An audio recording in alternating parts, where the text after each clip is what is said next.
안녕하십니까. KBS 9시 뉴스입니다. 지금 눈은 다소 잦아들었습니다. 하지만 오전까지는 폭설이 계속되면서 안타까운 피해가 많았습니다. 그런데 이번 눈 아직 끝이 아닙니다. 첫 소식 김세현 기상전문 기자입니다. 이틀째 쏟아진 한방눈에 차량들은 거북이 운행을 합니다. 날이 밝으면서 눈은 점차 그쳤습니다. 오늘 오전까지도 서해상에서 강하게 발달한 눈구름이 내륙으로 들어오며 중부지방을 중심으로 많은 눈이 내렸습니다. 한때 수원에는 43cm, 서울에는 28.6cm의 눈이 쌓이는 등 11월 기준으로 이례적인 폭설이 쏟아졌습니다. 오후 들어 눈구름대는 점차 약해지며 남쪽으로 내려갔고 중부지역에 내려졌던 대설특보는 모두 해제됐습니다. 남부지방에 비교적 약한 눈이 이어지고 있는 가운데 내일 아침까지 대전 등 충청에는 많게는 5cm, 영남과 강원에도 최대 3cm의 눈이 예보됐습니다. 수도권에는 내일 오후부터 또다시 눈이 내릴 거로 보입니다. 금요일 오후 기압골이 다시 한번 통과하면서 서쪽 지역을 중심으로 비 또는 눈이 내리겠습니다. 내일 오후부터 밤사이 경기 남부, 강원 내륙과 산지에 1에서 5cm, 서울에도 1에서 3cm의 눈이 예보됐습니다. 영하권의 추위도 이어지겠습니다. 내일 서울 영하 4도 등 대부분 지역의 아침 기온이 오늘보다 2에서 5도가량 낮겠습니다. 내린 눈과 비가 도로에 얼어붙을 수 있어 미끄럼 사고에 유의해야 합니다. 기상청은 서해안과 영남 해안, 제주에는 순간 풍속 초속 20m 안팎의 매우 강한 바람도 불겠다며 시설물 관리에 주의를 당부했습니다. KBS 뉴스 김세현입니다. 지금부터는 폭설 피해 살펴봅니다. 이번 눈이 무거운 습설이어서 특히 붕괴 사고로 인명피해가 많았고 정전 사고도 100건이 훌쩍 넘었습니다. 먼저 배지연 기자가 보도합니다. 4살짜리 원생이 어린이집 통학버스에서 골프 연습장 구조물이 흔들리더니 순식간에 구겨지듯 무너집니다. 서울 강북구의 한 실외 골프 연습장 천장이 폭설에 무너졌습니다. 사고 당시 연습장에 손님은 없어 인명피해는 없었습니다. 너무 허망하죠. 이게 저희가 대비는 했는데 이렇게 눈이 많이 와가지고 무너질 거라고. 작업장에 있던 근로자가 황급히 몸을 피합니다. 곧이어 CCTV 화면이 건물 잔해로 가려집니다. 경기도 화성시의 한 공장 건물 지붕이 무너졌는데 인명피해는 없었습니다.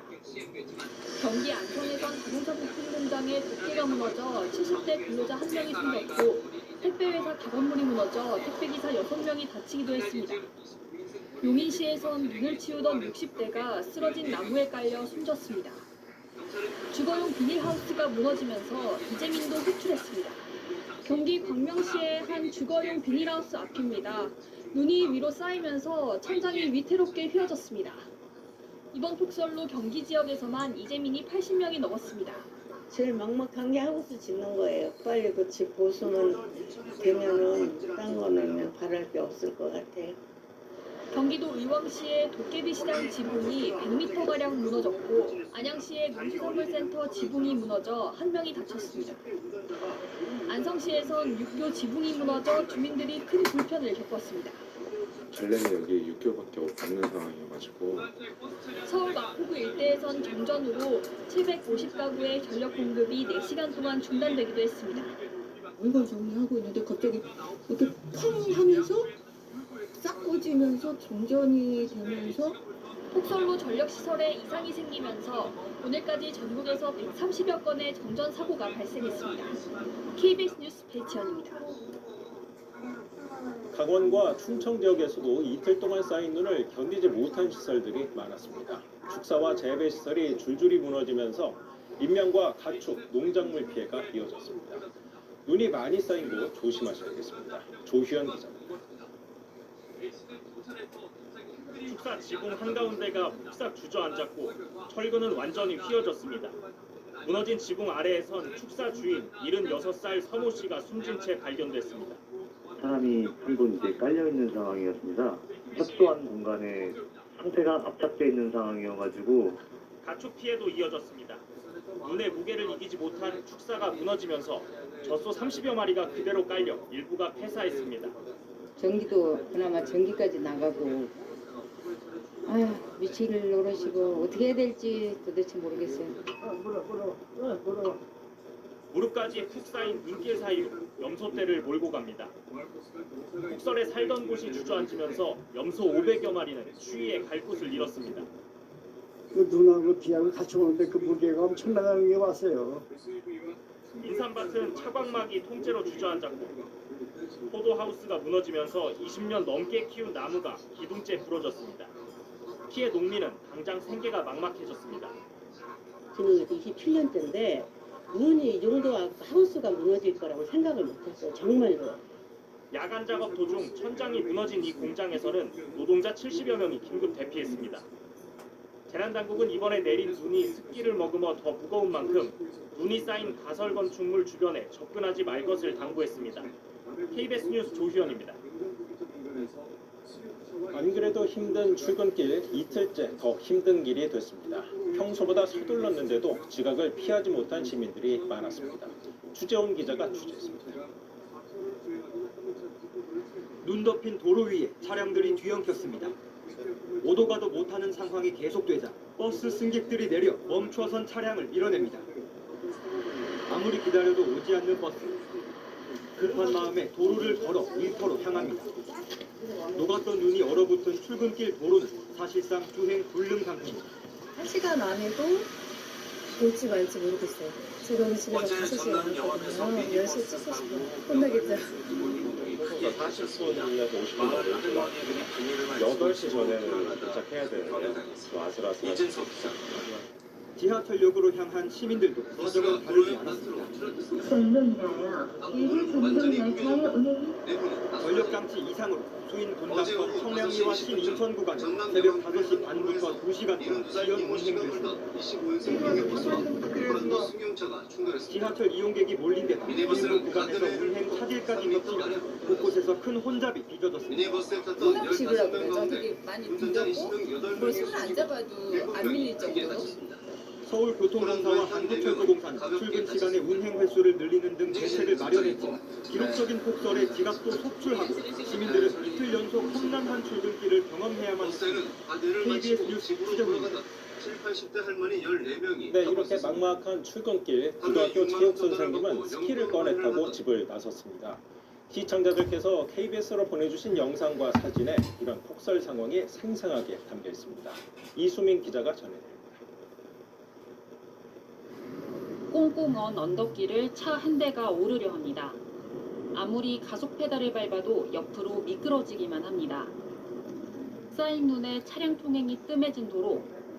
한 남성이 스키를 타고 미끄러지듯 달립니다.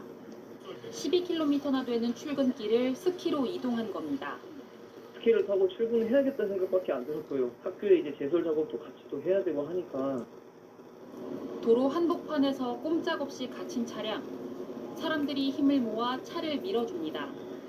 물기를 머금은 무거운 습설에 곳곳에서 무너지고 쓰러지는 사고가 잇따랐습니다. 공장 지붕은 완전히 주저앉아 버렸고 아파트 지하 주차장 입구 지붕이 무너져 차를 빼지 못한다는 제보가 이어졌습니다.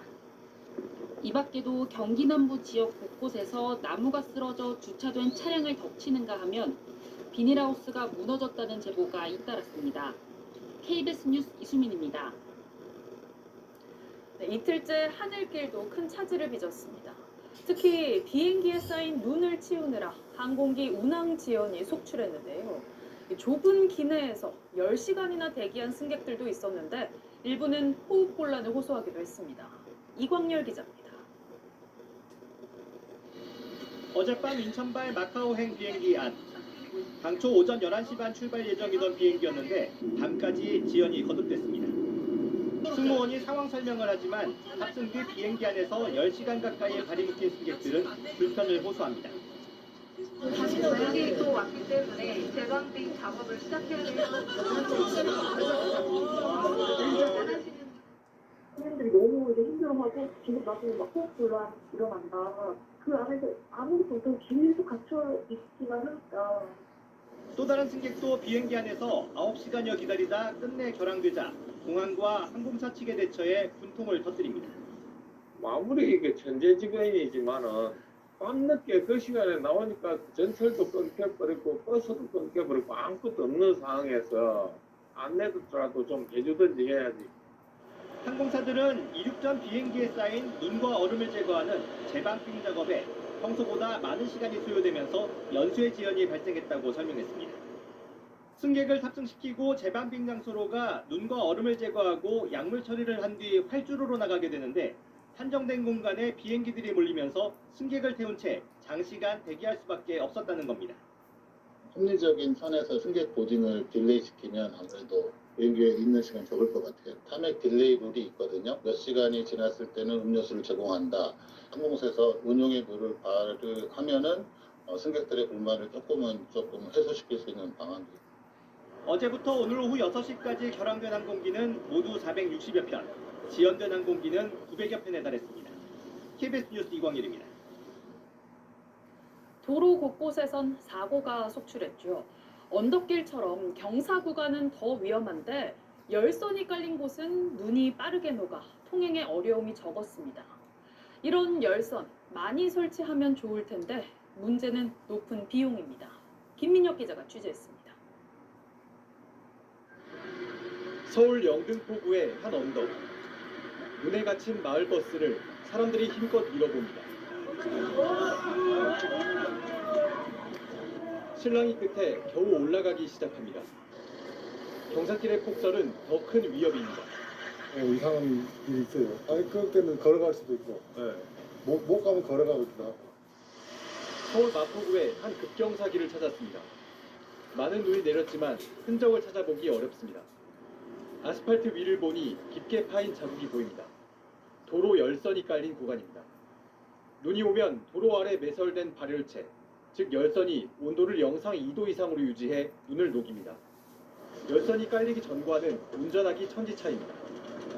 눈이 왔을 때는 새벽만 조심하면 큰 지장은 없는 것 같아요. 열선은 아주 편리하죠. 행인들도 마찬가지입니다. 열선 깔아놔서 그나마 좀 나은 편이에요. 그 열선 까기 전에는 너무 불편해가지고 저희가 잘 올라다니지도 못하고. 효과는 입증됐지만 문제는 높은 비용입니다. 열선 100m를 설치하는데 약 1억 원이 필요하고 유지 관리 비용도 추가로 들어갑니다.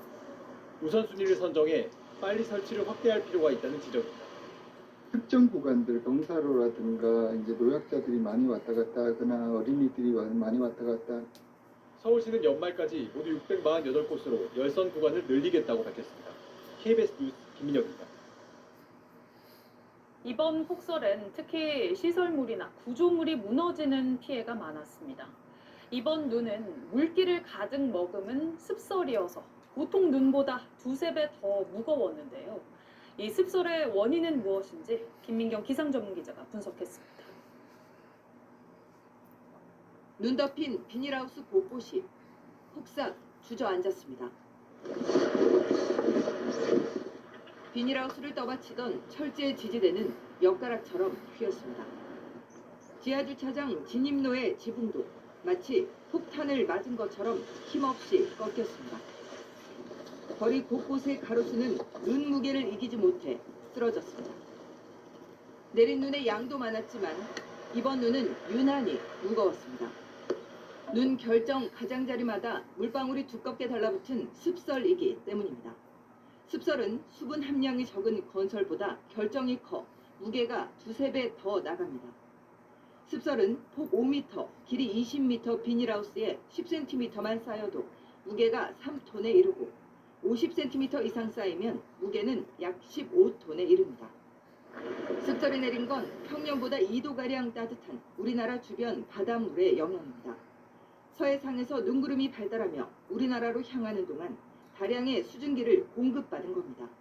눈이 내릴 때 기온이 영하권이면 가벼운 건설이 내릴 가능성이 높지만 기온이 0도 정도로 비교적 높으면 눈 결정에 습기가 달라붙어 무거운 눈인 습설이 내립니다. 습설로 인한 붕괴 피해를 막으려면 눈이 쌓이기 전에 자주 쓸어내고 약한 구조물은 미리 지지대를 보강해야 합니다. KBS 뉴스 김민경입니다. 이렇게 눈이 많이 내리고 기온까지 뚝 떨어지면 도로가 빙판길로 변해 운전하기 참 어렵습니다. 어떤 준비를 해야 눈길에서 안전 운전을 할 수 있는지 이세은 기자가 짚어봤습니다. 지붕이 찌그러진 탱크로리가 길 옆에 누워 있습니다. 사고가 난 건 오늘 낮 12시쯤. 눈길에 미끄러진 것으로 보입니다. 초겨울이나 이런 겨울이 좀 초기에 운전자들이 또 겨울 그 도로에 적응이 아직 안 된 상태에서 폭설에 따라서 도로 사라짐이 발생되니 겨울철 눈길이나 빙판길에선 감속 운행이 필수입니다. 타이어의 마찰력이 5분의 1 정도로 줄어들어 제동거리가 크게 늘어나기 때문입니다. 도로교통법에서는 도로에 눈이 2cm 이상 쌓여 있거나路面이 얼어붙은 경우 규정 속도의 절반으로 운행하도록 하고 있습니다. 겨울철 안전운전을 위해선 적절한 장비도 갖춰야 합니다. 타이어는 겨울용으로 교체하고 눈이 많이 쌓인 곳을 운행할 땐 스노우 체인을 장착하는 게 좋습니다. 타이어 교체나 체인 부착이 어려운 상황이라면 타이어의 접시력을 높여주는 스프레이를 뿌리는 것도 방법입니다. 겨울용 장비를 사용한 차량과 사용하지 않은 차량의 제동거리를 실제 눈길에서 시험해보면 차이가 두드러집니다.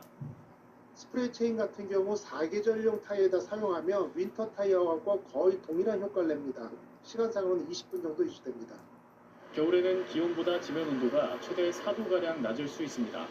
결빙이 잦은 교량이나 터널 출구 등에선 도로 상태에 특히 주의해야 합니다. KBS 뉴스 이세음입니다. 백현동 개발 특혜 의혹과 관련해 로비스트로 지목된 김인섭 씨에게 징역 5년이 확정됐습니다. 부정한 청탁이 있었다고 대법원이 인정한 겁니다. 이재명 더불어민주당 대표는 백현동 사업 관련 배임 혐의로도 재판받고 있습니다. 김태웅 기자가 보도합니다. 이재명 대표가 성남시장 시절 진행된 백현동 개발 사업, 부지 용도가 4단계 상향되고 50m 옹벽이 허가되는가 하면 성남도시공사가 사업에서 빠져 업체는 수천억 원대 수익을 얻었습니다. 검찰은 개발업체가 영입한 이 대표의 선거대책본부장 출신 김인섭 씨의 로비로 사업이 급물살을 탔다고 보고 전형적인 인허가 비리라며 김 씨를 재판에 넘겼습니다. 성남도시개발공사 배제 결정에 이재명 대표 승인이 있었던 게 맞나요? 김 씨는 정당한 의견을 개진해 허가를 받았고 사업 수익을 분배받은 것이라고 주장했지만 법원 판단은 달랐습니다. 1, 2심은 김 씨가 용도 지역 변경 등 개발업체 측 요청을 받아 이를 당시 이 대표의 정책비서관이었던 정진상 씨에게 전했다고 인정했습니다. 그 대가로 김 씨가 업체로부터 74억 5천만 원과 공사장 식당 사업권을 받았다며 징역 5년을 선고했고 대법원도 이를 확정했습니다. 백현동 개발 사업 과정에 부정한 청탁이 있었고 이 대표 측근에게 전달됐다는 의혹이 사실로 인정된 겁니다. 그러나 김 씨의 청탁이 사업에 실제 영향을 미쳤는지는 법원이 판단하지 않았습니다. 앞서 이 대표의 공직선거법 1심 재판부는 백현동 용도 변경은 이 대표가 결정한 것이라며 이 대표의 국토부 협박 발언을 허위라고 판단한 상황. 만약에 안 해주면 직무유기 뭐 이런 걸 문제 삼겠다고 협박을 해서 김 씨의 청탁이 특혜로 이어졌는지는 향후 이 대표의 백현동 개발 특혜 의혹 재판에서 가려져야 할 쟁점 중 하나입니다. KBS 뉴스 김태원입니다. 이른바 대장동 50억 클럽 의혹으로 기소된 박영수 전 특별검사의 1심에서 검찰이 징역 12년과 벌금 16억 원을 구형했습니다. 박 전 특검은 2014년부터 2015년까지 시중은행 임원을 지내며 김만배 씨 등 민간업자들의 청탁을 들어주는 대가로 5억 원을 받고 50억 원을 약정받은 혐의를 받습니다. 네, 경북 안동에서 정말 영화 같은 일이 있었습니다. 11m 높이 다리에서 떨어질 위기에 놓인 운전자를 구급대원이 맨손으로 40분 넘게 붙잡았고 결국 동료들과 함께 구해냈습니다. 김종 기자가 이 영웅들을 소개합니다. 대설주의보가 내려진 중앙고속도로 풍산대교. 눈길에 미끄러진 대형 트레일러가 높이 11m 난간에 위태롭게 걸려 있습니다. 사고 충격으로 운전석은 완전히 뒤집혔고 60대 운전자가 난간을 향해 한쪽 팔을 뻗은 채 간신히 매달려 있습니다. 하반신은 차 밖으로 빠져나가 추락 직전인 상황. 가장 먼저 도착한 구급대원이 운전자를 발견하고 곧바로 차량 틈으로 기어 들어가 운전자 손을 잡았습니다. 구급 장비밖에 구급차는 없어가지고 당장 뭐 할 수 있는 게 손이라도 잡아야겠다 해서 소매를 겨우 붙잡으면서 손을 잡았던 겁니다.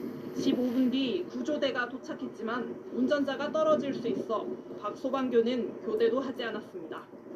소방장비 로프를 운전자 팔에 휘감아 다른 대원들과 연결하며 버텼습니다. 손도 많이 시려웠고 요구조적은 손에 이제 기름이랑 피랑 섞이면서 미끄럽기도 했고 한 20분 넘어간 상황에서부터는 팔에 무리가 오기 시작하더라고요. 추위와 공포에 떠는 운전자를 안정시키며 맨손으로 버틴 지 45분. 그 사이 다른 대원들이 교량 아래 에어매트를 깔고 무사히 운전자를 구조해냈습니다. 운전자는 가벼운 부상에 그친 것으로 알려졌습니다. 다행이다. 뭐 많이 안 다치시고 요구조작 생각만 났던 것 같습니다. KBS 뉴스 김지용입니다. 전국의 전기차 공포를 불러왔던 벤츠 전기차 화재, 경찰이 수사 결과를 내놨습니다. 넉 달 동안 수사했지만 왜 불이 났는지 원인을 밝히지 못했습니다. 공민경 기자가 보도합니다. 전기차에서 연기가 나더니 시뻘건 불길이 치솟습니다. 순식간에 번진 화염에 차량 80여 대가 불탔고 780여 대가 그을리는 피해가 났습니다. 당시 전기차는 충전 중이 아니었고 59시간째 주차된 상태여서 화재 원인에 의문이 일었습니다. 사고 이후 경찰은 전담팀을 꾸려 넉 달 동안 수사를 했는데 결국 화재 원인을 밝히는 데는 실패했습니다.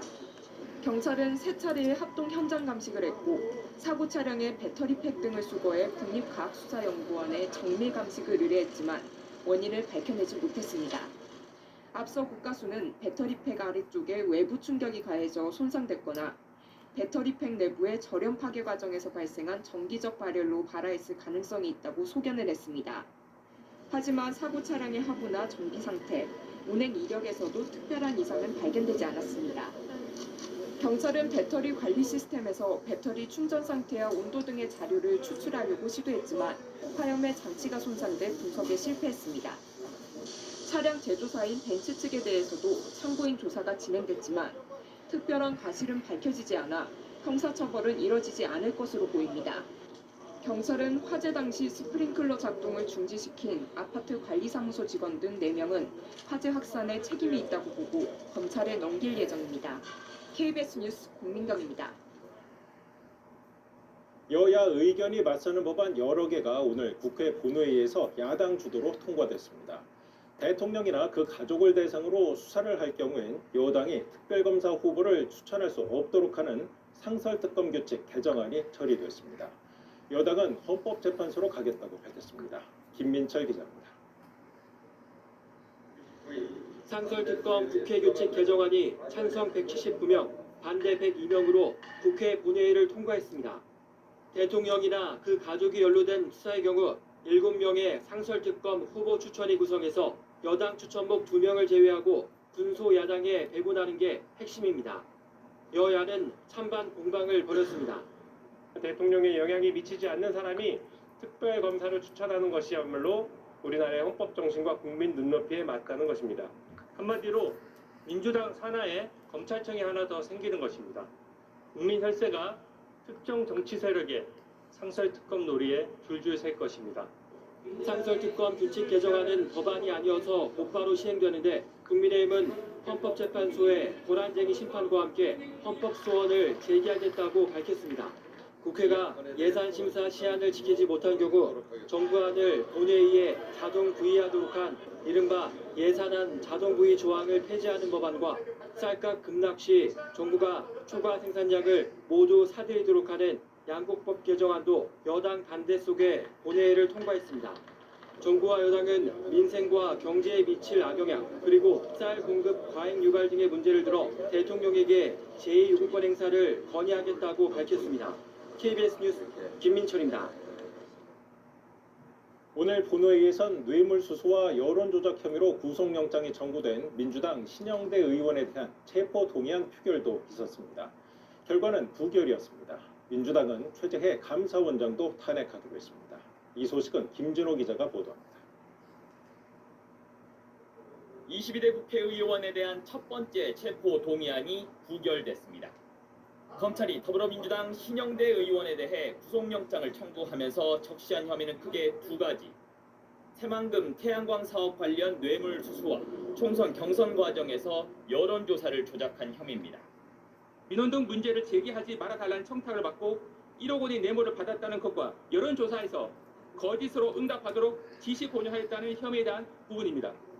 가결되려면 재석 의원 과반수가 찬성해야 하는데 무기명 투표 결과 295명 중 찬성 93명, 반대 197명, 기권 5명으로 부결됐습니다. 이에 따라 신 의원은 불구속 상태에서 재판받게 됐습니다. 표결 전 신 의원은 검찰이 제시한 구속 사유가 날조라고 주장했습니다. 당연히 금품은 받지 않았습니다. 제게 돈을 줬다는 군산시 에너지 공기업 전 대표의 준술뿐입니다. 이 준술 신빙성이 없습니다. 이런 가운데 민주당은 최재해 감사원장을 탄핵하기로 했습니다. 대통령실 관저 이전 의혹 감사와 관련된 자료를 국정감사에서 제출하지 않고 위증을 한 혐의가 있다는 게 탄핵 사유입니다. 이에 따라 아까 2일 본회의에선 이창수 서울중앙지검장 등 검사 3명에 대한 탄핵안과 함께 최 감사원장에 대한 탄핵안도 보고될 예정입니다. 감사원은 헌법 정신을 위반하는 부당한 압박은 결국 국민 피해로 귀결될 거라며 탄핵 시도 중지를 강력히 촉구한다고 밝혔습니다. KBS 뉴스 김진호입니다. 명태균 씨는 처남 등의 채용을 청탁했다는 의혹도 받아왔습니다. 저희 취재진이 채용 과정을 확인했는데 면접위원들이 점수를 몰아줘서 처남 등이 압도적 1등을 한 걸로 드러났습니다. 박완수 경남지사 측은 이제서야 청탁을 받은 사실은 있다고 인정했습니다. 최진석 기자가 단독 취재했습니다. 경상남도 산하기관이 위탁관리하는 대학생 기숙사 남명학사입니다. 지난해 5월 명태균 씨의 처남 이모 씨와 김영선 전 의원의 선거캠프 관계자 박모 씨가 이곳에 취업했습니다. 공개 선발을 통해서였습니다. 하지만 이는 명 씨가 박완수 경남지사에게 청탁한 결과라는 게 강혜경 씨의 증언이었습니다. 본인하고 김영선이 힘을 썼다 이렇게 얘기했어요. 두 분 다 박완수하고 다 엄청 친분이 붙었거든요. 지난달 이 같은 의혹이 처음 제기되자 경상남도는 외부 기관에 의뢰해 공정하게 경쟁 채용한 거라고 반박했었습니다. 하지만 KBS가 이들의 채용 전형 세부 내용을 확인한 결과 수상한 정황이 드러났습니다. 명 씨의 처남 이 씨는 가산점을 받는 자격증과 기숙사 근무 경력이 없었지만 면접에서 압도적 1등을 했습니다. 심사위원 5명 가운데 4명이 최고점을 줘서 지원자 중 유일하게 평균 90점대를 받은 겁니다. 김 전 의원의 측근인 박지도 지원자 11명 가운데 최고점을 받았습니다. 박완수 경남지사 측은 KBS 취재에 채용 청탁을 받은 사실이 있다고 뒤늦게 인정했습니다. 경상남도 관계자는 명 씨 측이 박 지사 비서실에 이력서를 전달했고 비서실 차원에서 거절했다고 말했습니다. 또 두 사람의 채용 과정에 대해 정밀 감사를 준비 중이라고 밝혀왔습니다. 다만 채용 당사자들은 본인들은 청탁한 적이 없다며 의혹을 거듭 부인했습니다. KBS 뉴스 최진석입니다. 서울경찰청 안보수사부는 70대 사업가 이번 시즌 한 번도 1세트에서 이기지 못했던 웰컴 저축은 웰뱅 피닉스가 이겼고 이번 시즌 한 번도 2세트에서 웰뱅 피닉스에게 이기지 못한 물론은 됐을 반격을 할 수 있을 것입니다. 금속을 절단하는 먼저 최혜미 선수의 초구. 장비의 설계도를 최혜미 선수의 이메일 시즌 등으로 혐의를 받습니다. 2세트 승률 1승 8패 11.1%. 최근 늘어난 김예은 불용 선수는 출산이나 6승 7패. 스트레스 등으로 조산하나 저체중으로 태어나는 이른바 이름둥이들이 증가하고 있습니다. 정부는 출산 전부터 치료, 양육까지 이른둥이를 위한 뒤로 종합 지원 돌려치기 대책을 제시했습니다. 반응 좋아 보이는데요. 정세배 기자. 잘 들어갔습니다. 임신 22주 만에 약 400g의 몸무게로 태어난 쌍둥이 형제. 5달 넘는 집중 치료 끝에 건강히 최혜미 선수가 문제가 끝난 이번 것은 시즌 아닙니다. 2라운드에서 지금은 몇 년 동안은 계속 병원을 다녀야 되는 부분이 있거든요. 최근에 계속 주마다 한두 번씩은 계속 병원을 다녔어요. 지난해 전체 출생아의 약 12%를 차지할 만큼 이른둥이 비중이 커진 상황. 정부가 내놓은 대책의 핵심은 출산과 치료, 양육까지 전주기 지원을 강화하는 겁니다. 정부는 먼저 중증 단계별로 전국에 모자 전담 의료센터를 추가하고 의료비 지원 한도도 최대 2배까지 늘리기로 했습니다. 또 퇴원 후 관리 사업을 내년부터 전국으로 확대 시행합니다. 출생 후 톱 선수들을 소개해드리겠습니다. 김효미, 김지영, 한유라 선수입니다. 12월 20일이 출생 예정일인 이른비가 9월 20일에 태어났다면 출생 예정일과 실제 출생일의 차이는 90일만큼 각종 서비스 이용 기한은 연장하고 있습니다. 1위로 올라간 신생아 집중 팀스톰은 치료실을 찾은 총 윤석열 대통령 14승을 자신도 했고 올해 7승뿐이었다며 이번에 지원을 15승에 도전하고 있습니다. 수가 인상 반대로 등 또 의료진에 2위 대한 올라온 팀 보상 PNB 강화도 우창은 거듭 약속했습니다. 22년도에 창단을 했는데 지금은 벌써 4승을 하고 있는 아주 새롭게 치고 올라온 윤 대통령은 또 강팀 3분기 출생아 수 증가와 자, 관련 팀 PNB우창의 김현주 선수입니다. 1989년생이고요. 포인트 랭킹 현재 19위입니다. 윤석열 대통령은 방한 중인 에드가르스 링케비츠 라트비아 대통령과 여자 단체전 결승전 출발합니다. 방산과 바이오 첫 번째 분야의 프레임. 양국 협력을 강화하는 김현주 좋네요. 굉장히 안정적인 그런 자세에서 나오는 안정감이 가장 큰 장점. 소비 정보와 인공지능을 활용한 사이버 위협에 대응하기 위한 전략적 또 김천컵에서 이 세 명의 선수가 좋은 호흡으로 우승을 차지했기 때문에 이 팀 PNB우창 선수들의 호흡은 의심할 여지가 외교부 없습니다. 장관은 다시금 팀 책임을 스톰, 김효미 통감한다며 선수고요. 어떠한 책임이라도 지겠다고 밝혔습니다. 여야 의원들은 예견된 외교 참사라며 한 목소리로 질타했습니다. 약간은 안쪽으로 투구의 느낌이 있었는데 지금 레인 패턴 자체가 레인의 중간 부분, 미드라인 부분에 오일의 볼륨량이 좀 많이 있습니다. 그러다 보니까 약간 안쪽으로 미스 아니면 약간 홀딩을 안쪽 오일을 이용하는 거죠. 홀딩 에어리어를 공략한다고 하는데 그렇게 했을 때 좀 더 쉽게 플레이를 할 수 일본이 있는 합의 그런 수준에도 못 상황이라고 미치는 볼 수 것을 내놓아 있습니다. 몰랐다. 네. 유네스코의 경과를 설명하고 유감과 두 번째 우려를 프레임은 표명했다고 전했습니다. 팀 PNB우창 전규의 이런 선수고요. 식으로 성실하게 이행되지 않는다면 작년 상주에서 우승을 차지했던 전규인데요. 스플릿이 됐어요. 일본이 좋아질 것으로 저는 생각합니다. 자, 하지만 또 여야 바깥쪽으로 의원들은 볼이 예견된 외교 나갔습니다. 참사라며 정부 아웃사이드 대처를 볼이 진행을 했을 때 볼이 좀 더 잘 들어온다. 일본의 그 선의에만 말은 기대다가 2015년 리커버리 이어 에어리어가 두번 연속 굉장히 일본의 좋다. 공격으로 리커버리 에어리어가 깨끗하다. 프레시하다라고 할 수 있는데 적절하게 그를 조절을 해서 투구를 해야 될 필요성이 있겠습니다. 네. 억지로 버렸다. 두 개의 핀이 떨어져 있는데요. 더불어민주당은 합의 자체가 부실했다며 현 정부 내일 정책을 바꿔야 한다. 멋집니다. 자, 지금 3번 슈퍼플릿 AB 스플릿이라고 하는데 저 은근히 굉장히 어려운 스플릿인데 잘 스페어를 했습니다. 그렇죠. 공력이 나올 것이라고 생각합니다. 팀 스톰은 한윤아 선수가 두 번째 이 프레임. 같은 외교 참사가 이어갑니다. 반복되지 않도록 대책을 마련하고 1998년생으로 팀 스톰의 막내고요. 정말 운동선수 같지 않은 그런 지난달에 이어 외모를 가지고 기준금리를 있지만 또 내렸습니다. 누구보다 승부욕이 두 강한 달 연속 한윤아 기준금리를 선수입니다. 인하한 네. 건 2009년 이후 처음입니다. 금리 동결을 예상했던 시장의 예측과도 더블 기록하는 팀 스톰. 그만큼 우리 경제 상황이 밝게 좋지 웃는 게 아주 않다고 보기 판단했기 좋습니다. 때문입니다. 한은은 올해와 내년의 경제 성장률 전망치도 모두 내렸습니다. 38개월 만에 금리를 내렸던 투구를 할 지난달만 때와 해도 투구한 이후의 금리 추가 표정이 인하는 당분간 180도 없을 달라진 것 한윤아 선수. 같았는데 그렇습니다. 그 네. 사이 미국 대선에서 트럼프가 당선되며 한은의 팀 스톰이 인식과 경기 초반 대처가 굉장히 크게 좋은 분위기를 바뀌었습니다. 이어가고 있습니다. 그 자세한 배경을 손서영 기자가 취재했습니다. 트럼프 당선인은 미국의 핵심 교역국인 캐나다와 멕시코, 중국을 상대로 초강경 관세 카드를 꺼내들었습니다.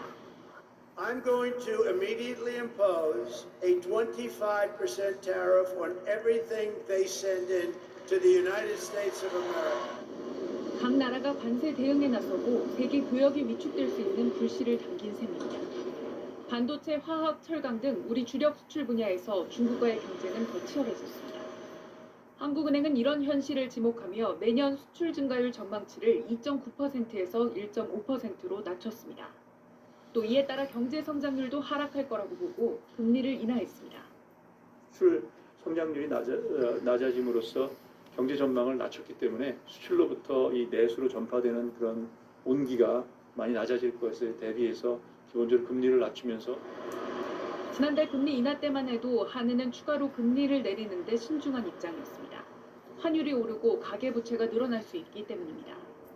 부동산 가격, 가계 부채 등 금융 안정에 미치는 영향을 확인하는 데 시간이 걸릴 것이고 미 대선 결과와 지정학적 리스크의 전개 상황도 살펴봐야 하기 때문에 트럼프 2기 행정부 변수로 한 달 만에 인식이 바뀐 셈인데 1,400원대를 오르내리는 원달러 환율은 부담이 될 전망입니다.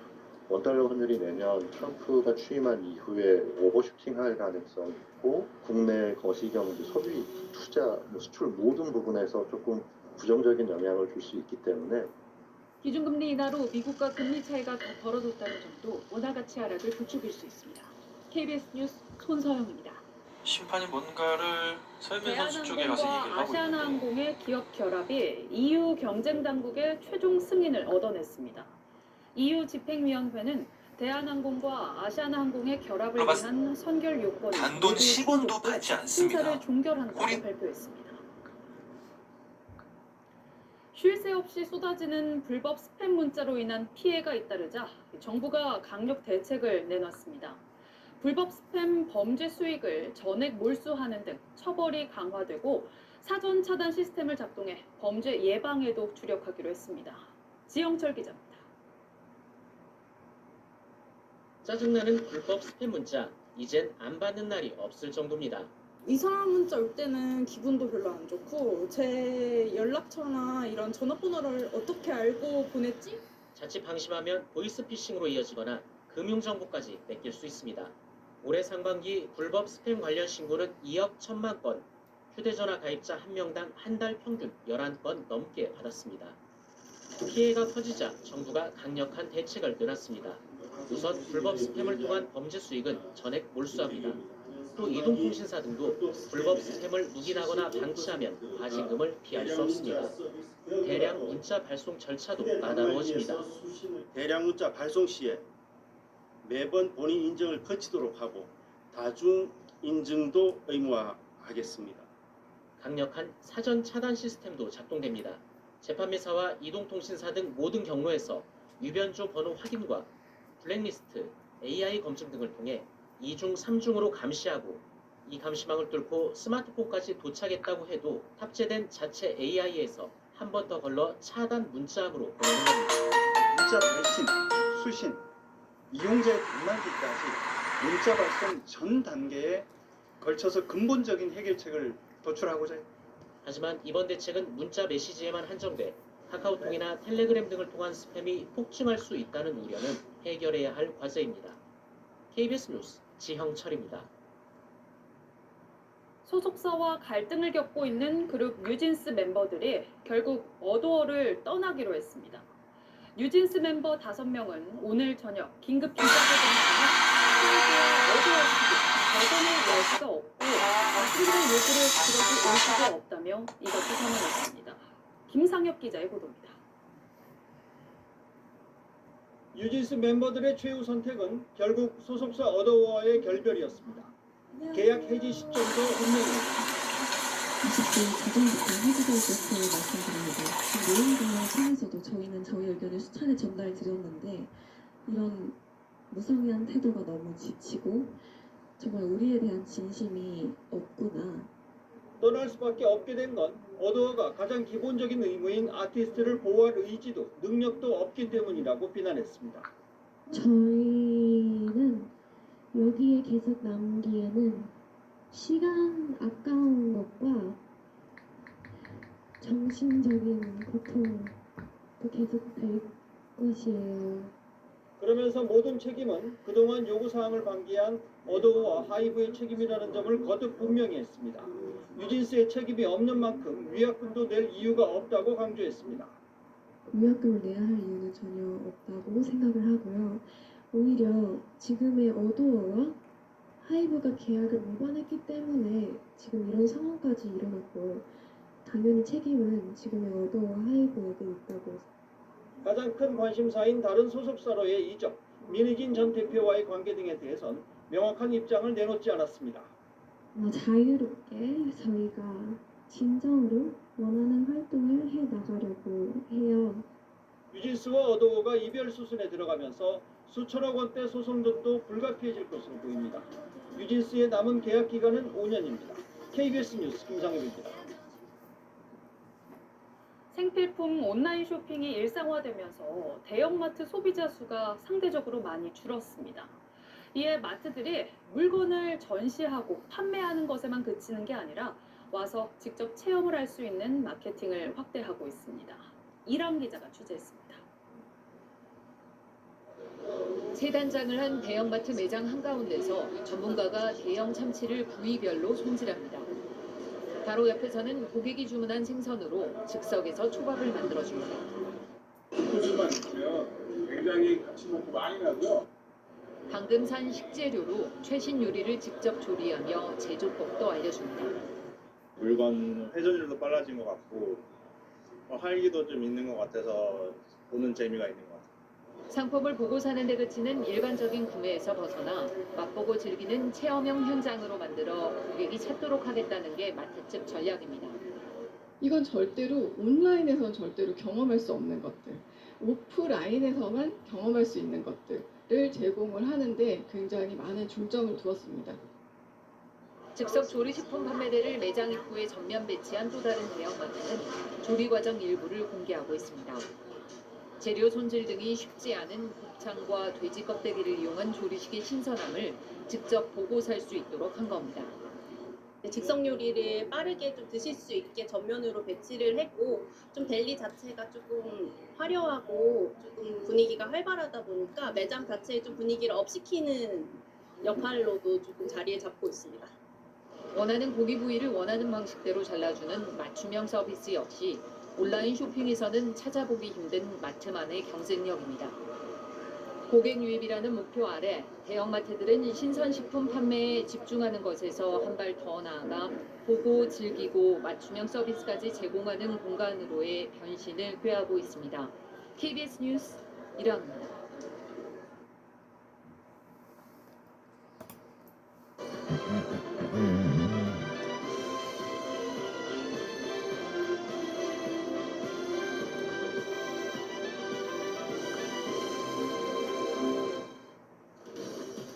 폭설이 쏟아진 뒤 밤사이 찬바람과 함께 기온이 크게 떨어졌습니다. 오후에는 다시 전국에 눈이나 비가 오겠습니다.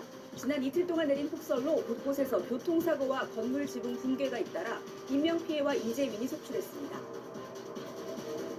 100억 원대 횡령 배임 혐의로 새 경영진으로부터 고소를 당한 홍원식 전 남양유업 회장이 어젯밤 구속됐습니다. 홍 전 회장은 불가리스가 코로나19 예방에 효과가 있다는 허위 광고를 주도한 혐의도 받고 있습니다. 어제 저녁 대전 도심의 금은방에 강도가 들어 직원에게 정체불명의 액체를 뿌리고 귀금속을 챙겨 달아났습니다.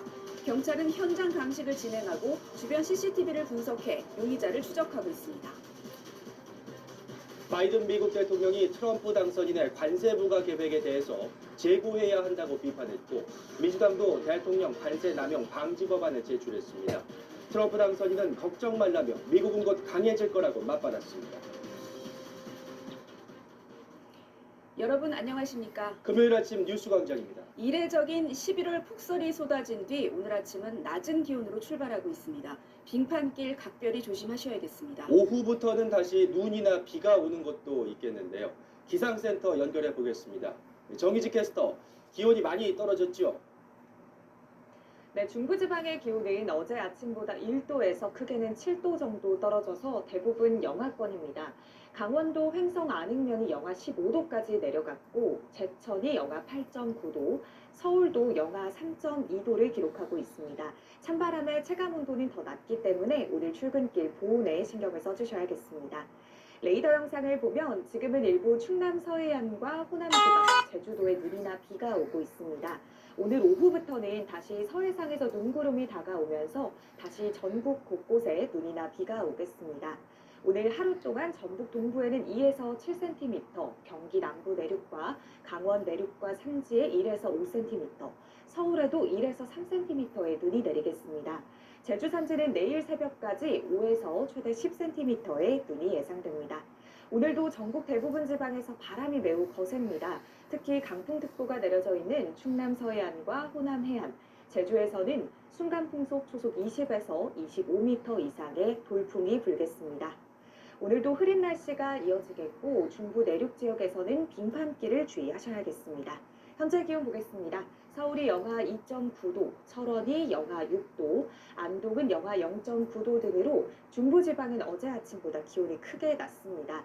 오늘 한낮에는 서울과 청주가 5도, 철원이 3도, 광주 10도, 대구는 8도로 중부지방은 대부분 5도 안팎에 머물겠습니다. 지금까지 기상센터에서 전해드렸습니다. 이번 눈은 물기를 많이 머금어서 유독 더 무거운 습설이었습니다. 곳곳에서 구조물이 무너지고 나무가 쓰러졌는데요. 안타까운 인명피해도 잇따랐습니다. 배지연 기자가 보도합니다. 골프 연습장 구조물이 흔들리더니 순식간에 구겨지듯 무너집니다.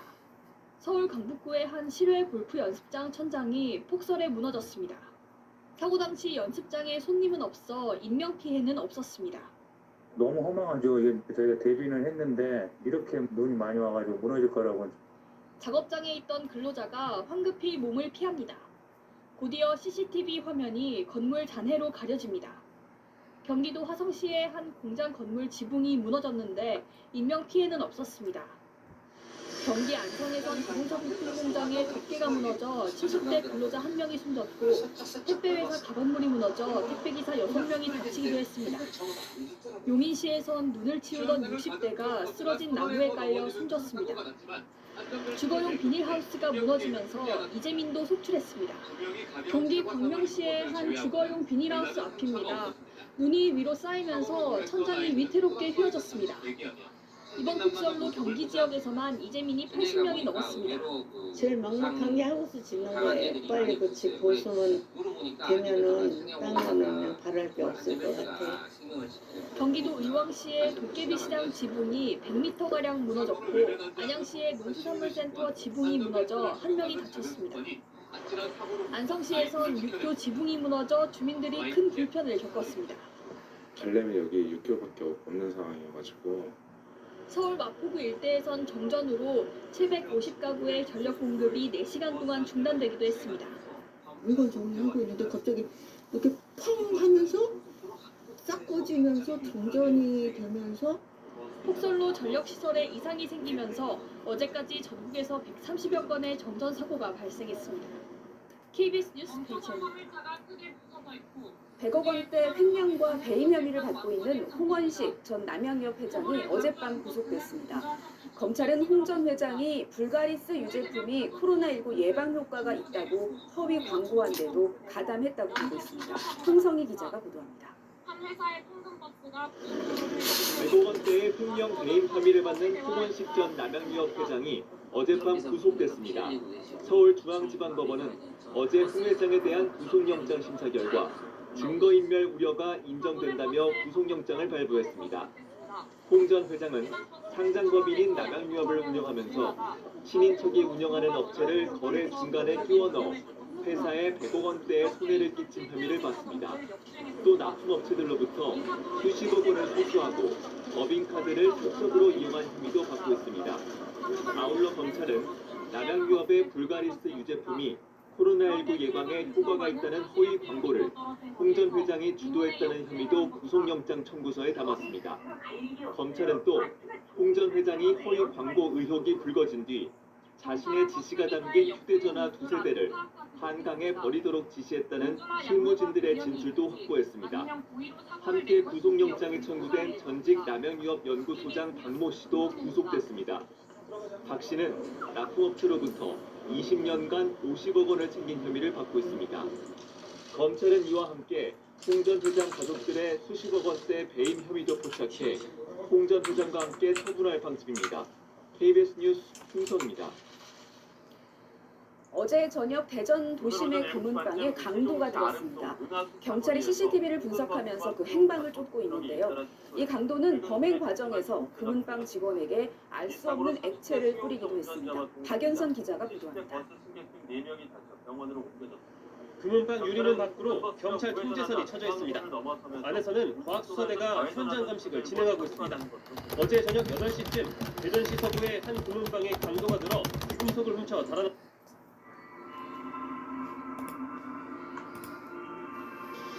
고혈압 관리에서 중요한 포인트는 잘못된 생활 습관을 바로잡아 혈압 강화의 목적을 반대편에서 오는 화물차와 출근했습니다. 충격으로 버스가 가드레일 아래로 떨어졌고 차량 운전자를 포함해 모두 24명이 부상을 입었는데요.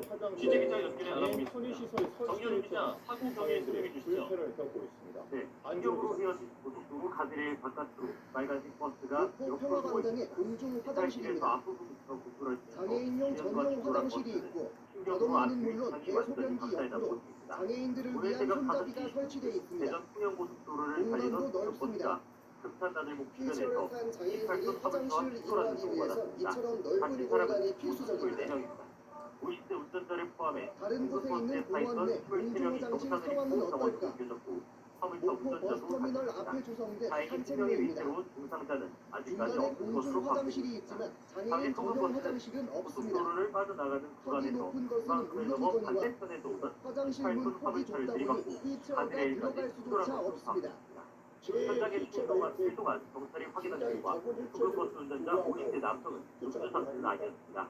운전자는 도탈해 기가 내린 탓에 인근의 차가 또 다른 미끄러졌다는 공원 내 공중 공수라고 화장실들도 보도합니다. 장애인 경찰은 편의시설이 인근 부족하기는 CCTV와 마찬가지. 차량 블랙버스 영상 등을 시민들 확인하면서 지자체의 소금버스 무관심한 운전자를 장애인 상대로 정책에 정확한 비판하고 성명을 있습니다. 조사할 것입니다.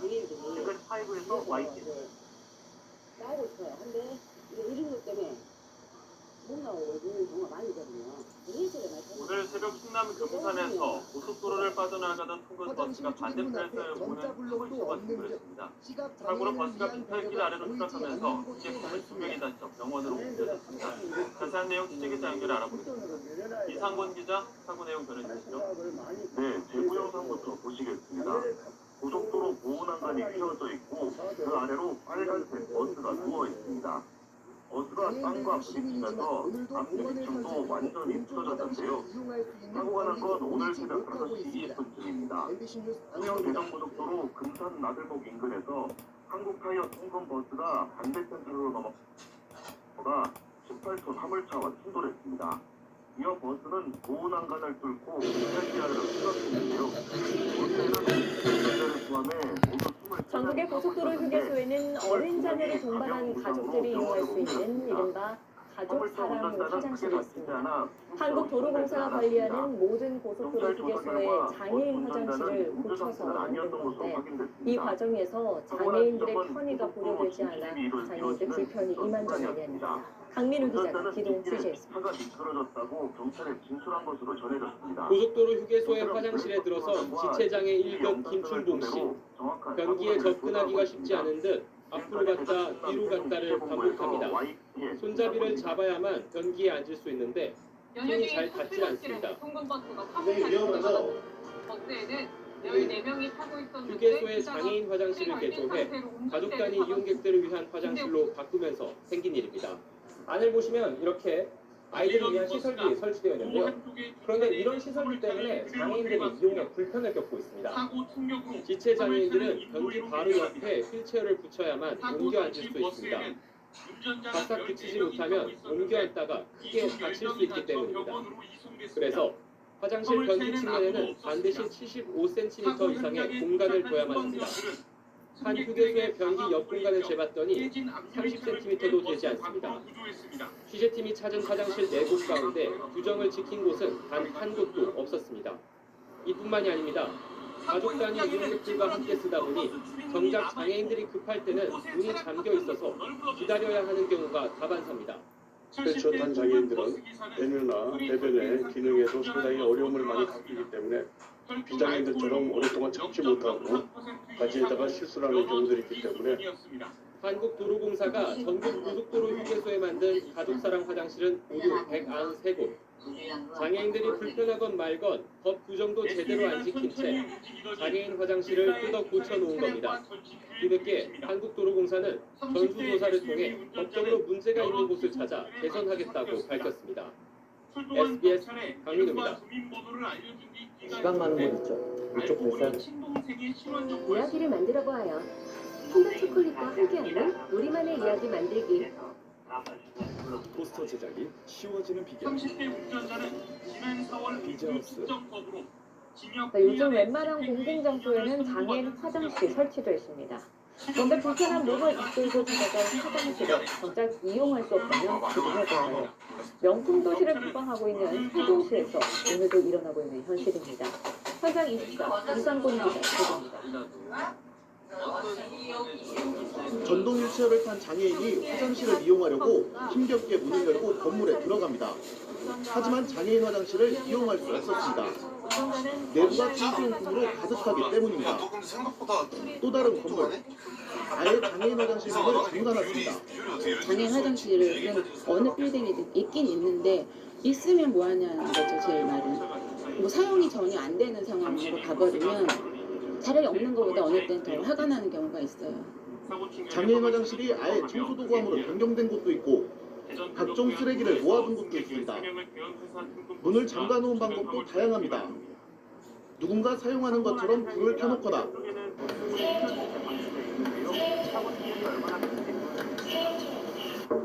계세요.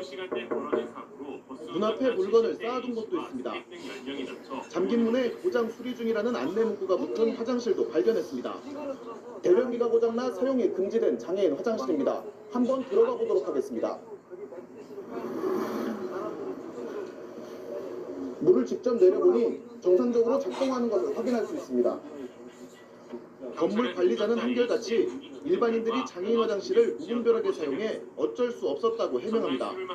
전국에 오늘만 묻어있고 라면 같은 거 갖다 막 쏟고 막 그런 거 수시를 막 함부로 막 뚝뚝 말아가지고 진짜 쳐놓고 일반인들 좀 많이 쓰는 거지. 그러니까 바로 툭툭 오늘 들어가서 다 통해서 이거 감당이 안 돼요. 우리가 저희가 가는 거죠. 최근까지 세종시청에 수백 건의 민원이 접수됐지만 과태료 부과는 단 한 건도 없습니다. 심지어 이를 관리 감독할 부서가 입주한 상가의 장애인 화장실도 마찬가지 상황이었으니 할 말 다 했습니다. 공중 화장실 등에 관한 법률상에는 과태료를 부과 중수하도록 돼 있으나 부과 기준이 사실 마련되어 있지 않은 상황. 세종시를 비롯해 각 지자체는 장애인 복지를 한 단계 높이겠다며 저마다 거창한 계획을 세우고 있습니다. 하지만 생리현상 해결을 위한 화장실도 편하게 다니지 못하는 게 우리나라 장애인들의 현실입니다. YTN 이상곤입니다.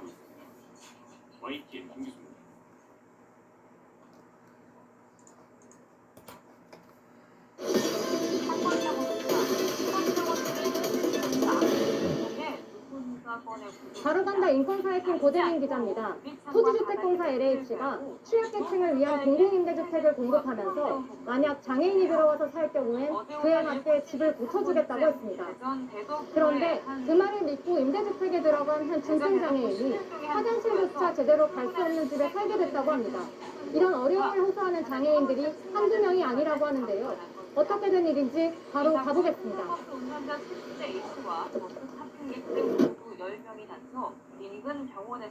휠체어 한 대가 한 평 남짓한 화장실 안으로 좀처럼 들어서질 못합니다.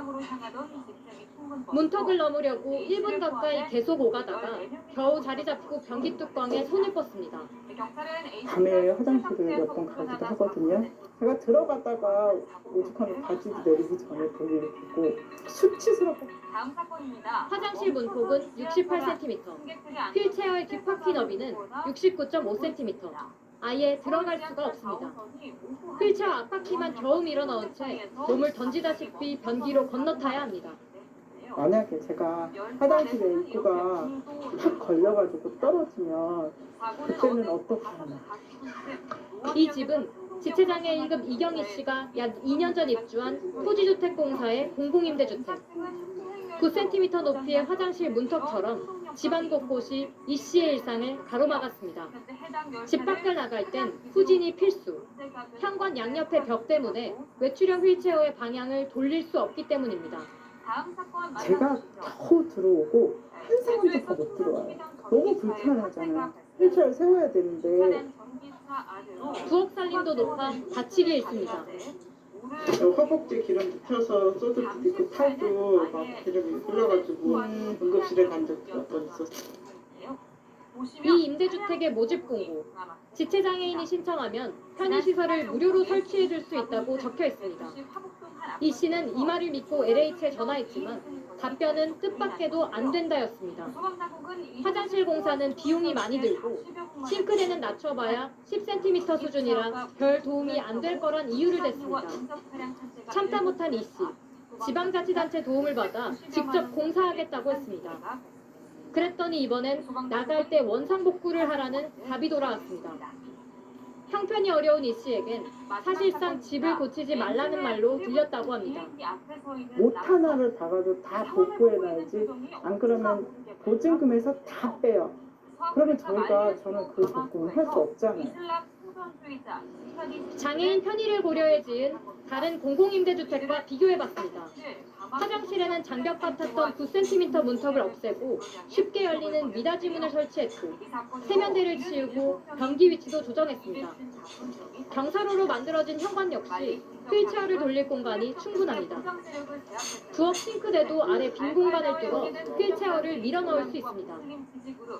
걷지 못하다가 이게 막 터져 있으면 제가 못 뛰어가거든요. 이 씨는 장애인이라고 집조차 장애물이 돼선 안 된다며 국가인권위원회에 진정을 냈습니다. 인권위도 자기 집인데 혼자 화장실이나 주방도 이용할 수 없도록 한 건 차별이라며 사회 취약계층을 위한 국민 임대주택인 만큼 장애인 시설을 제공하라고 권고했습니다. 애시당초 공사가 어려운 거였다면 입주 공고에 미리 제대로 알렸어야 한다고도 지적했습니다. 권고가 나온 지 1년이 다 돼서야 LH는 집을 고쳐주겠다고 알려왔습니다. 그런데 대상은 진정을 제기한 이 씨 한 사람뿐이라고 했습니다. 다른 가구도 장애인 가구도 같이 좀 고려해서 해주셔야 되는 거 아니냐 했더니 그것까지는 그냥 어렵고 만들어보고 화장실조차 가기 어렵다며 매년 LH에 호소하는 장애인은 340여 가구. LH는 이들에 대한 대책은 고민해보겠다고만 밝혔습니다. 맨날 울부짖고 화를 내야지만 뭔가 이루어지더라고요. 그게 사는 게 너무 힘듭니다. 바로 간다 고재민입니다.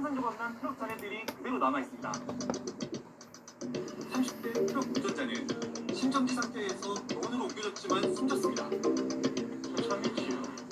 머리를 다치는 피를 흘리고 이제 심폐소생술을 하고 있더라고요. 내일 39번째 장애인의 날을 앞두고 9시 뉴스에서는 오늘과 내일 장애인 인권과 관련한 문제를 짚어보려고 합니다. 사람이라면 가장 기본적으로 이용하는 시설이 화장실이죠. 요즘 장애인 화장실의 숫자는 많이 늘긴 했는데 실제로 이용하기엔 어떨까요? 직접 현장을 둘러봤더니 사용이 불가능하거나 불편한 곳이 많았고 또 심지어 서울시가 선정한 우수 화장실조차 휠체어가 들어갈 수 없는 곳이 있었습니다. 국민경 기자가 실태를 고발합니다. 한 대형 전자제품 전시 판매점입니다.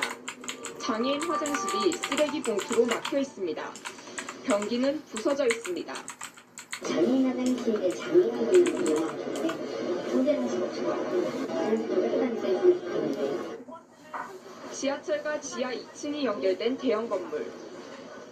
1분 거리에 장애인 화장실이 있지만 바로 갈 수가 없습니다.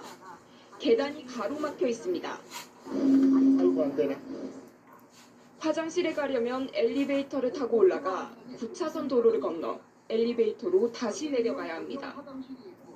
10분을 돌아 겨우 도착했는데 화장실 문은 잠겨 있습니다.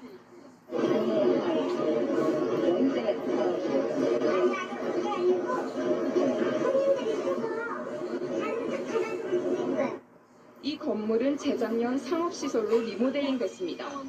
구청은 장애인 편의성을 점검해 허가를 내줘야 합니다. 하지만 형식적입니다.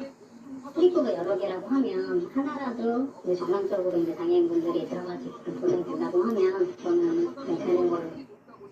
서울시가 선정한 우수 화장실은 어떨까?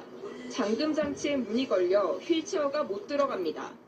문 좀 한번 열어주시겠어요? 좀 들어가야 되는데. 남자 화장실은 폭이 좁아 변기에 앉을 수조차 없습니다. 몸을 돌려서 앉을 수가 없잖아요, 혹시. 문만 다니면 근데 출력이 미용 같은데 허가가 난 거 보면은 출력이 돼서 허가가 닿겠죠. 또 다른 우수 화장실. 장애인용 화장실 문이 소변기의 안전 손잡이에 걸려 다 열리지 않습니다. 휠체어가 못 들어갑니다. 장애인들한테는 굉장히 불친절 화장실이 되고 있다. 기본적으로 인간의 존엄성인데 그런 거를 다 무시하고. 그런데 어떻게 우수 화장실로 뽑혔을까? 선정 기준엔 장애인 화장실이 있기만 하면 됩니다. 사용 가능 여부나 편의성 등은 평가 기준에 아예 없습니다. 서울시는 선정 자체를 시민단체에 위탁했습니다. 우리로부터 위탁받은 사업이니까 지원을 1년에 3,800만 원 해주고 있죠. 그래놓고 실태는 아예 파악도 제대로 못하고 있습니다. 그런 요소를 안고 있는 상태에서 사장실로 지정돼서는 안 되겠다는 그런 생각을 저도 가졌어요. 전시행정과 형식적 점검 속에 장애인들은 인간으로서 가장 기본적인 화장실 이용 권리마저 빼앗기고 있습니다.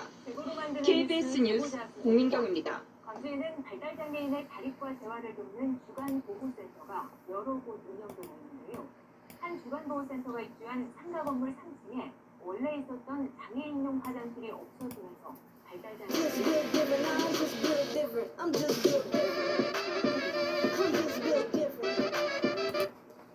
광주 남부의 한 건물 3층에 있는 발달장애인 주간보호센터입니다. 발달장애인이 사회복지사와 함께 엘리베이터를 타고 옆 건물로 이동합니다. 높이거나 낮춰도 크게 편리해질 수 있습니다. 지하철역 내 엘리베이터도 마찬가지입니다. 내부에 거울이 설치돼 있으면 출입문이 열리고 닫히는 것을 직접 확인할 수가 있어 휠체어를 탄 장애인의 지하철 이용이 한결 편리해집니다. 이래서 4호선을 운영하는 서울메트로는 장애인들이 좀 더 편리하게 지하철을 이용할 수 있도록 편의시설 개선 작업에 들어갔습니다. 특히 사업에 앞서 장애인들의 의견을 반영한 것이 특징입니다. 지금까지는 운영자 측면에서 개선 계획을 수립하고 추진하였으나 장애인들이 지하철을 편리하게 이용할 수 있도록 장애인이 직접 참여하여 120개 역을 전수조사하였습니다. 이에 따라 화장실의 경우 세면대 비누 위치와 휴지거리 높이가 휠체어 장애인의 사용 높이에 맞게 조정됩니다. 또 옥수역 등 5개역 화장실 출입문도 자동문으로 교체되는 등 편의성 개선을 위한 20개 사업이 내년까지 우선 추진됩니다. 아울러 엘리베이터 설치나 지하철 출입구 개선 등과 같이 시간과 예산이 많이 드는 8개 사업은 중장기 사업으로 분류하고 590억 원을 투입해 순차적으로 개선해 나간다는 계획입니다. 특히 그동안 승강장 발빠짐 사고의 원인으로 지적됐던 곡선 승강장 간격 개선을 위해 4호선 동대문 역사문화공원역 등 59개 역에 270억 원을 투자해 자동식 안전발판을 설치한다는 계획입니다. TBS 문경란입니다. 네, 시청자 여러분 안녕하십니까? 장애인 화장실 요즘은 지하철이나 공공기관은 물론이고 쇼핑몰 같은 곳에서도 흔히 볼 수 있습니다. 그런데 정작 장애인들은 이 화장실을 사용하기가 너무 불편하다고 하는군요. 최희영 기자입니다. 시각장애 1급인 병철 씨는 지하철을 이용하면서 용변을 참는 버릇이 생겼습니다. 화장실 위치를 알려주는 점자 안내선이나 남녀 화장실을 구분하는 점자 표시가 제대로 설치되지 않은 겁니다. 막 찾다가 두리번 하다가 급해서 여자 화장실 들어가서 막 이상한 막 경우도 있고. 지체장애 2급인 정수 씨도 마찬가지입니다. 휠체어를 탄 채로는 화장실 문조차 열기 힘듭니다. 가로대가 좀 뒤쪽으로 그래 장치가 돼 있으면은 우리는 없을 건데 실질적으로 그 공 옆에 가로대가 너무 앞으로 있기 때문에 미끄러져서 이마를 찐 경우도 있었어요. 남녀 화장실의 위치도 역마다 제각각입니다. 한 시민단체가 서울의 지하철 2호선과 5호선의 장애인 화장실 166곳을 조사해봤더니 남자가 왼쪽인 곳이 76곳, 여자가 왼쪽인 곳이 69곳입니다. 나머지는 남녀 화장실이 안쪽 바깥쪽으로 위치해 있거나 심지어 남녀 구분 없이 사용되는 등 화장실 배치에 일관된 기준이 없습니다. 복지부의 조사 결과를 봐도 화장실 안에 손잡이 같은 장애인 편의시설이 제대로 설치된 비율은 40%를 밑돌았습니다. 우리 법에는 장애인 화장실 설치는 물론 화장실의 길이와 폭 같은 구체적인 설치 기준이 명시돼 있습니다. 하지만 법 제정 이전에 만들어진 시설은 법 적용 대상이 아닐 뿐더러 최근 늘어나는 전동 휠체어 등을 사용하기엔 설치 기준이 현실에도 맞지 않다는 지적입니다. 법적 기준이 넉넉한 기준이 아니고 아주 최소 기준을 적용하도록 하고 있기 때문에 칸막이 내부 공간이 지금 현재의 1.4m 기준은 기본적으로 지켜주시면서 조금 더 폭이 조금 넓게 1.6 이상 1.8 정도. 지난해를 기준으로 장애 추정 인구는 270만 명에 이릅니다. 장애인들도 마음 놓고 이용할 수 있는 화장실 마련이 시급합니다. EBS 뉴스 최희연입니다.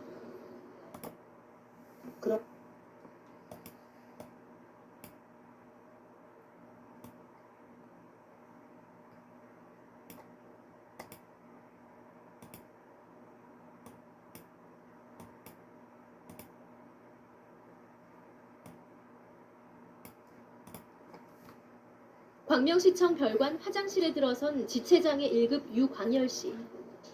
화장실 입구부터 진입이 쉽지 않습니다. 입구 간격이 좁은 데다 청소 도구에 막혀 진땀을 빼야 합니다. 어렵게 입구로 들어서도 화장실 내부가 현행 장애인 화장실 규격보다 좁다 보니 휠체어가 들어가기 힘들 정도입니다. 장애인 화장실의 규격은 가로 1m 60, 세로 2m입니다. 하지만 보시는 것처럼 내부가 너무 좁고 세면대도 안에 없다 보니 휠체어를 사용하는 장애인들은 당연히 불편할 수밖에 없습니다. 실제로 내부 규격이 얼마나 좁은지 재봤습니다. 가로 91cm, 세로 1m 33cm로 규격보다 한참 모자랍니다. 항상 느끼죠. 어떻게 시청 건물이 이런 데가 있는가. 장애인들이 이용할 수 있고 특히 휠체어가 마음대로 드나들 수 있게끔 그렇게 고쳐줘야 됩니다. 문제는 또 있습니다. 광명시에서는 노인복지과에서 장애인 업무를 담당하고 있는 상황. 그런데 장애인들이 이곳에서 민원을 보고 화장실을 이용하려면 수십 미터를 빙 돌아가야 합니다. 복지팀의 그 일을 보고 봐도 화장실이 없어서 못 보고 이쪽 와서 보다가 여기도 못 들어가고 다시 돌아서 나와서 본관 화장실로 가서 본관 화장실을 이용하고 있습니다. 광명시 청사 어디에도 장애인에 대한 배려를 찾아볼 수 없다는 지적도 나옵니다. 경기도 31개 시군에는 노인장애복지과가 이름이 있고 장애복지과를 지금 바뀌어가고 있는 상태에도 불구하고 광명시청에는 유일하게 노인복지과로만 되어 있고 장애인이 빠져 있는 상태라 장애인을 차별하는 느낌이 들고 장애인들이 상당히 불편해하고 있습니다. 광명시는 청사가 건축된 지 오래된 만큼 현행 규격에 맞지 않을 수밖에 없다는 입장입니다. 장애인분들도 이제 그 편의를 증진하기 위해서 개인도 규격이 확대되는 그 추세로 갈 거예요, 법이라는 게. 근데 그게 이제 법이 바뀐다고 해가지고 기존 건물까지도 이거를 적용할 수 있는 그런 여력이 안 되고요. 지난 98년 4월 장애인 복지관련법이 시행된 지 21년이 지나고 있지만 광명시의 장애인 편의시설에 대한 개선 의지는 20년 전에 머물러 있다는 게 광명시청을 찾는 장애인들의 지적입니다. 티브로드 뉴스 조윤주입니다.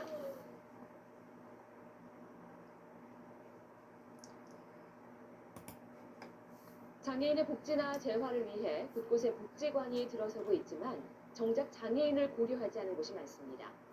하지만 장애인들의 불편을 호소하는 일부 시설에 장애 없는 환경을 뜻하는 BF 인증까지 부여되는데 어찌된 일인지 백상현 기자가 취재했습니다. 충청남도 예산등 110억 원을 들여 이달 초 문을 연 천안의 장애인 복지관입니다. 휠체어를 탄 중증 장애인이 여닫이 문을 힘겹게 열고 문턱을 넘어 겨우 들어갑니다. 현관 안내대는 손을 뻗어도 닿기 어렵고 장애인 화장실은 일반 화장실 안에 있어 성별이 다른 보호자는 따라갈 수 없습니다. 세면대 주변에는 손잡이가 없어 도움 없이는 사용이 불가능합니다. 전철만 가도 전부 다 자동문인데 그걸 차라리 집에 가서 보고 오는 편이 나을 것 같아요. 시각 장애인이 의지에 걸어가는 손잡이를 따라 적치물이 쌓여 있고 점자 블록이 없어 멈춰야 할 곳을 알기도 어렵습니다. 13억 원의 예산을 들여 리모델링 개관한 다른 복지관도 비슷합니다. 장애인 목욕탕입니다. 보시는 것처럼 턱이 높아 장애인이 탕 안에 들어가기 힘들고 화장실이 따로 마련되어 있지 않아 이 간이 화장실을 목욕탕 안에서 사용해야 합니다. 하지만 두 시설은 장애인이 불편 없이 이용할 수 있다는 BF 인증을 받았거나 검토 중입니다. 어떻게 이런 일이 가능할까?